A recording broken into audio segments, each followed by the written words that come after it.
Hi, I'm Wendy from Shiny Happy World, and this is the new manatee pattern. I have had so many requests for a manatee, and he is finally here. Here's how to make it. All right, this is the video showing how to assemble the manatee block if you are using a light box. So first let me show you my light box setup. I've got my light box. I have a tempered glass cutting board. You do not need this. I use it because I like to iron right on my light box, and this can take the heat where the light box cannot. I have my placement guide, and I have a clear silicone sheet. I have all of the pieces cut out and ready to go.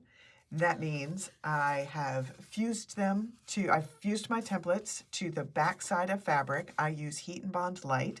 It's a paper-backed fusible adhesive. I use it for all of my quilts. Fuse it to the back side of your fabric and then cut out on the solid lines. These dotted lines are something you can ignore. They are placement guides and they're only there for people who are not using a light box. But there are a couple of other lines that you do need to pay attention to and transfer, and that is the smile and the whiskers. So these are not placement guides, these are stitching lines, and you want to have those transferred over to the fabric side so that on your finished block you can stitch right over them. So I'm going to use a fine-tipped Sharpie, nothing fancy. It is a permanent marker, but that's okay because I'm going to stitch over all of these lines with black thread. So the permanent black marker is going to be completely invisible. So I'm just laying this down and I'm going to just trace right over all of these lines, and you can see them through the fabric. Let's see, 1 and then 2, 3, then 4, and then we've got some whiskers on this side too. 1, 2, 3, and 4. And then I'm going to do the same thing on his little muzzle, but I'm also going to do the smile.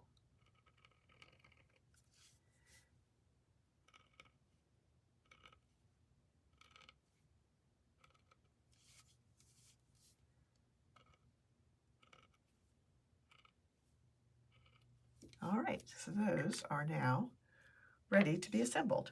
So we are going to start with piece number 1, because the numbers tell you what piece is what, and they also tell you in what order you'll lay them down. So piece number 1 is the main body piece. And then 2 is his flippers, so you can see the numbers 2 and 3 for the 2 flippers.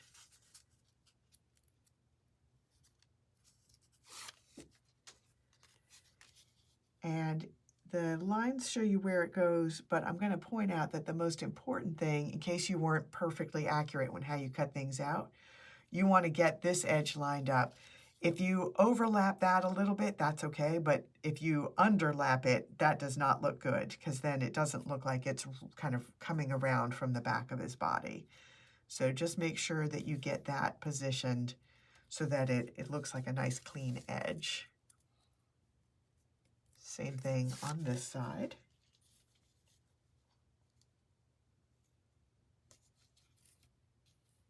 Okay, and now we're going to do piece number 4, which is his head.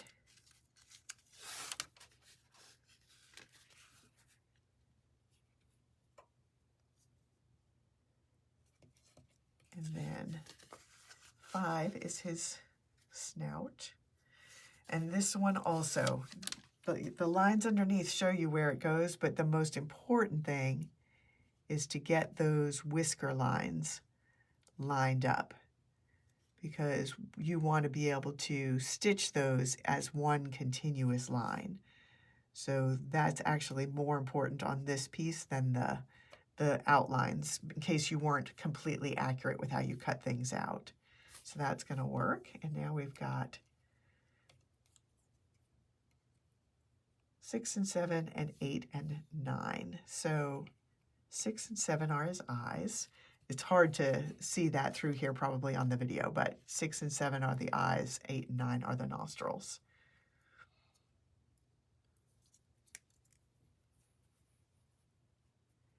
And if you have trouble seeing the lines through there, the fusible adhesive tends to make the fabric cup up just a tiny bit so it's not making contact.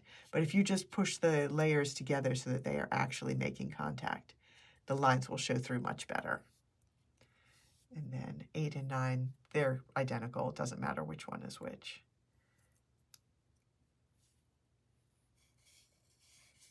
And, oh, that one is really hard to see through, so I'm going to show you a little trick. I'm just going to move this to the side for now. We're going to put just this piece down,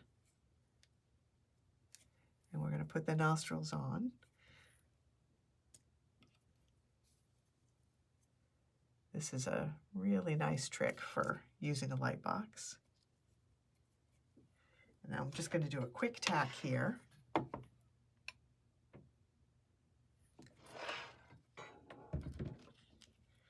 Hold those pieces together. Now we'll put this piece back on.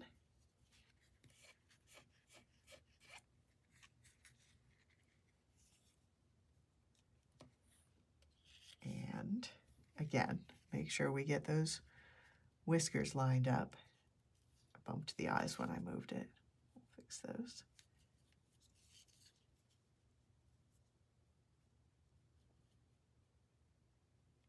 Okay, that looks good. Now this eye. And did I bump this eye? No, there it is. All right, now we're going to tack these pieces together. So we're not doing a count and making sure that we get these permanently fused in place. We're just kind of tacking the layers together. Let that cool for just a second. Okay. Oops, did not tack it long enough. Give me a second.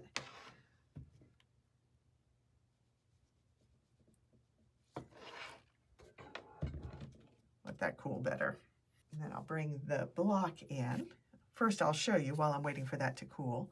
So I'm going to add a little waves to the bottom of it, but I'm going to do it both with and without. The waves are not in the pattern, but it's a free pattern at Shiny Happy World. So you can add this to any of your sea creatures or anytime you want to have some water blocks.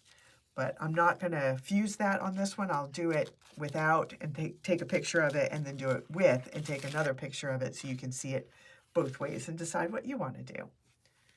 All right, now we're going to put the block down. This is the final block. And here we go. So I'm going to line this straight edge up with the raw edge at the bottom of the block. I want this to look like I snapped a photo of the manatee and I zoomed in on his face. So he has more body, it's just cropped out of the photo. And to get that look, I line that edge up so that this will be caught in the seam allowance when I sew all the blocks together. So now I'm going to do the permanent fuse, and for this I do need to count and do it exactly, follow the directions for whatever brand you're using. But I'm going to fast forward through this because it's going to take a while.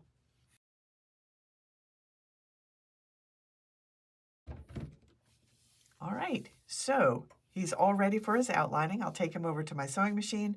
I'll do all of the outline stitching, and then I will also do a version with the little waves at the bottom.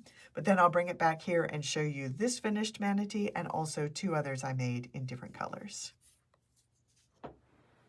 All right, here is one finished manatee. I made this one in some really bright, cheerful colors, and I really love it. But I wanted to show you a couple of other versions that I made too in other colors. So here's another bright, fun one that I made, and this one I added some waves to. So the waves are not part of the manatee pattern, but they are a free pattern that you can get at Shiny Happy World. It's called Wavy Waves, and you'll find it in the free patterns. And you can use it to add waves to any of your aquatic animals, or to just you can just make some blocks that are just waves, just to add a little environment around your animals.